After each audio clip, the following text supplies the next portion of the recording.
Bonjour à tous, merci d'être là un samedi matin pour participer donc aux activités de la FAP. Quelques mots pour rappeler que la FAP, sa finalité, c'est d'organiser justement des moments comme celui-là, des moments d'échange, des moments de réflexion en commun, donc des conférences suivies de débats, mais aussi ça peut être aussi d'organiser des colloques. Enfin, tout ce qui contribue à la réflexion autour de la notion d'accompagnement.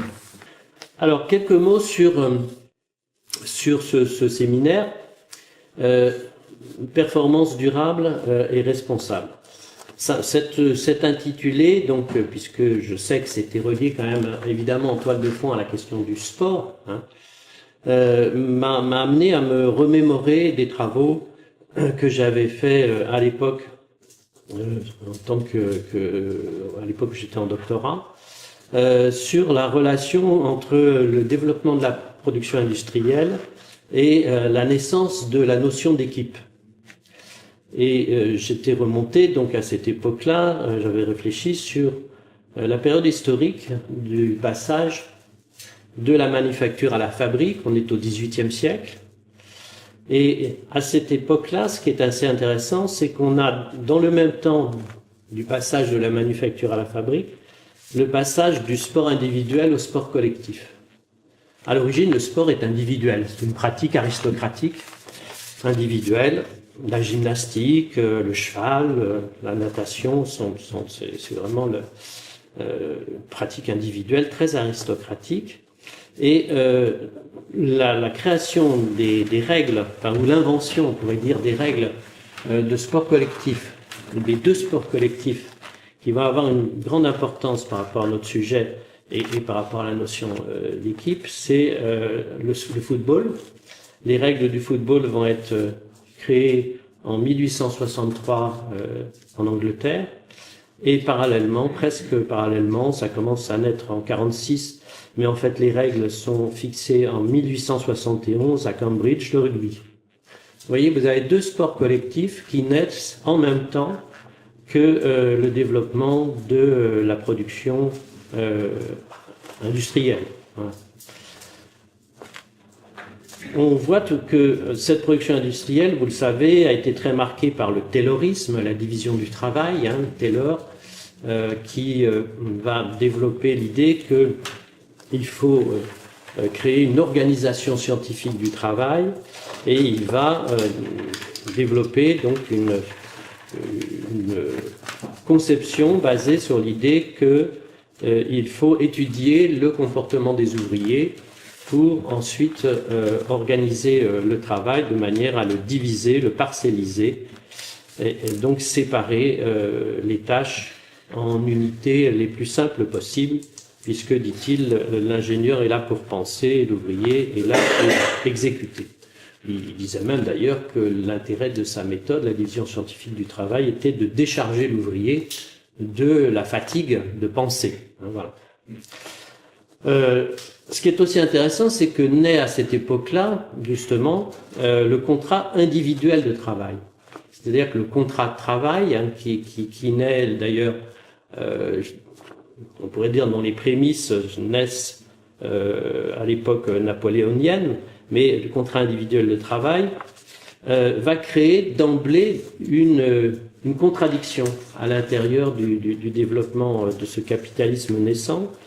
Contradiction entre, d'un côté, le fait que le contrat est individuel, alors que la production est collective. Vous voyez qu'on a à l'origine du développement des entreprises une contradiction inhérente qui existe toujours aujourd'hui, et on verra comment justement aujourd'hui on essaye de la dépasser, ou du moins de la flouter, de l'euphémiser, etc. Mais la question qui va être centrale, évidemment, assez rapidement dans ces entreprises naissantes, c'est comment articuler individuel et collectif. Un sociologue philosophe, Castoriadis, en 1974, écrivait « L'ouvrier individuel dans la production capitaliste est à un degré inconnu dans les autres formes historiques de production, une production collective. Dans l'atelier, les travaux de chacun dépendent des travaux de tous les autres. » Donc, vous voyez, contradiction, contrat individuel, qui va donner par la suite justement performance individuelle, valorisation individuelle, etc. Et en même temps dépend totalement du collectif de travail. Alors notons qu'à cette époque-là, hein, cette première idée de regrouper dans des ateliers, d'organiser dans des ateliers, ces regroupements sont à la fois un regroupement de production, mais seront aussi un regroupement de lutte. Hein. Il ne faut pas croire que le taylorisme s'est installé comme ça dans les entreprises. Il y a eu de grandes manifestations, grèves, notamment dans les années 20, il y a eu une grève chez Renault qui a donné lieu au licenciement de 430 salariés, de bons ouvriers, disaient les Renault, voilà, mais on a liquidé les meneurs. Hein, voilà. Donc, vous voyez, c'était des formes de résistance très fortes et des formes de réaction du patronat très fortes. Alors, cette question de la relation entre l'individuel et le collectif sera d'ailleurs à l'origine de la naissance d'une discipline, la psychologie sociale, avec un célèbre chercheur, Elton Mayo, hein, qui va faire des observations dans une entreprise américaine, la Western Electric, et qui va donc découvrir ce que l'on appellera le facteur humain. Et Elton Mayo va chercher à montrer qu'avec une politique de relations humaines à l'intérieur de l'entreprise, on peut améliorer le climat social sans remettre en cause l'organisation scientifique du travail. Ce qui est aussi intéressant, c'est que justement, à la recherche de comment mettre en place ces relations humaines, ce climat social, on va voir se développer justement cette référence à l'équipe, qui va servir, on pourrait dire, de substrat idéologique. Et là, on a une figure très importante, qui est aujourd'hui très méconnu, mais qui est un monsieur qui s'appelle Hyacinthe Dubreuil. Hyacinthe Dubreuil, on est dans les années 24. Il a été 20 ans ouvrier en usine. Et il publie en 1924 un livre donc, qui nomme La République industrielle. Et la République industrielle. Et il va proposer dans ce livre d'organiser l'entreprise en groupe autonome de production. Vous voyez, là, il y a cette idée. Groupe autonome de production fédérés entre eux par l'effet d'une coordination supérieure, comme les rayons du grand magasin. Vous voyez, à l'image de la ruche, du grand magasin, de cette organisation en groupe. En 1929, il part de lui-même, comme ça, il a l'initiative de partir aux États-Unis, et là, il va découvrir donc la production américaine, le travail à la chaîne, mais en même temps, il va découvrir dans les usines Ford l'importance qui était donnée au facteur humain et l'attention qui était donnée à cette dimension. Et là, justement, il va opérer, Hyacinthe Dubreuil, c'est quelqu'un, en fait, qui a beaucoup marqué le patronat. Il y a eu, pendant très longtemps, jusqu'aux années 80, après, qui était l'époque où je faisais ma thèse, après j'ai perdu un peu cette question, donc je ne sais pas trop comment ça a évolué, mais peut-être Charlotte en aura entendu parler. Il y a eu des comités Hyacinthe Dubreuil, vous voyez, il y a eu il y a eu un mouvement très très fort. Et en 1948, il publie un livre qui va avoir pour titre L'équipe et le ballon. Vous voyez tout de suite là la jonction qui est faite. Alors pourquoi? Parce qu'effectivement, depuis les années 1910, le football s'était introduit dans les clubs de gym, progressivement, et en partant du nord de la France, les ports, les villes industrielles du nord de la France, la région des mines. Et là, dans la région des mines, les patrons vont comprendre tout l'intérêt qu'il y a à développer pour eux, évidemment, le sport d'équipe. Hein. Et ils vont d'ailleurs, on a des traces comme quoi ils recommandaient fortement aux ingénieurs de créer et de prendre la direction des clubs d'équipe. Hein. C'est intéressant d'ailleurs de voir que la devise du club de Lens, le blason, c'est sang et or. Hein. Sang, c'est les mineurs, et l'or, c'est les joueurs. Il s'agissait d'opposer, on a des textes, d'opposer à l'ambiance néfaste des cabarets, citation, l'ambiance néfaste des cabarets, l'activité physique et surtout l'esprit d'équipe.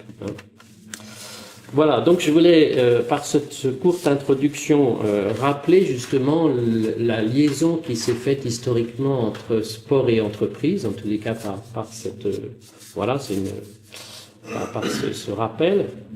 Et puis, bon, je terminerai par quelques questions, enfin, ou du moins, oui, qu'on peut avoir à l'esprit, en tous les cas, que moi j'aurai à l'esprit pendant cette conférence, puisque le titre, donc, de ce séminaire, la performance durable et responsable, pose la question de l'accompagnement.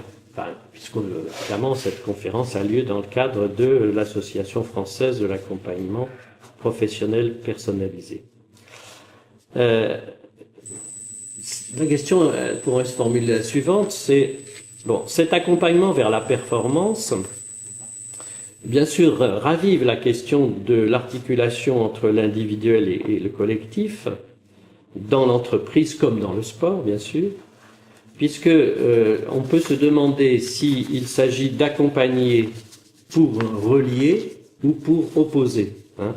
Est-ce qu'il s'agit d'accompagner pour relier des individus, ce qui était effectivement, je crois à l'origine d'ailleurs, les intentions des Jeux Olympiques, relier les individus, voilà, dans une activité.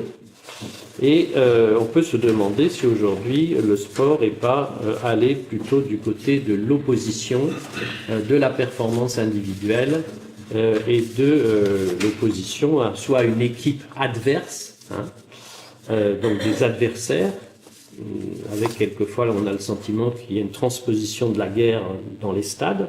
Bon. Voilà, donc reliance et opposition. Et puis aussi, donc j'ai à l'esprit la première conférence qu'avait faite ici, à la FAP, Maëla Paul, qui a beaucoup travaillé sur la question de l'accompagnement, et conférence que je vous recommande, qui fait partie des débuts des vidéos qui sont sur le site de la FAP, où elle rappelait que le coaching professionnel en entreprise donc, est pris dans une tension entre, disait-elle, tradition et modernité. La tradition d'un côté donc de l'accompagnement, c'est la maïeutique de Socrate, c'est l'accouchement de la vérité de la personne, avec toute une dimension même transcendantale à l'origine. Et on dirait qu'aujourd'hui, la tradition serait du côté de la réflexivité, d'entraîner donc la personne à la réflexivité, se prendre soi-même comme objet d'observation, et puis découvrir donc ces espaces de liberté, c'est possible, voilà, donc du côté de la tradition. Et puis, disait-elle, du côté de la modernité, on a aujourd'hui quand même le modèle du management participatif, et on peut se demander si aujourd'hui l'appel du management participatif va pas du côté du coach justement entraîneur, du coach qui a son champion dans l'entreprise et que ce champion doit gagner, doit rentrer dans la compétition, doit rentrer dans la guerre économique dont on parle aujourd'hui, en fait doit s'adapter. Donc vous voyez, on serait dans une vision adaptative et non plus émancipatrice, qui était celle de la tradition, adaptative de l'individu aux objectifs de l'entreprise et à la mondialisation. Voilà, donc je voulais terminer là-dessus parce que voilà, c'est un peu en tous les cas, moi, des questions que je vais avoir en tête en écoutant l'exposé de ce matin.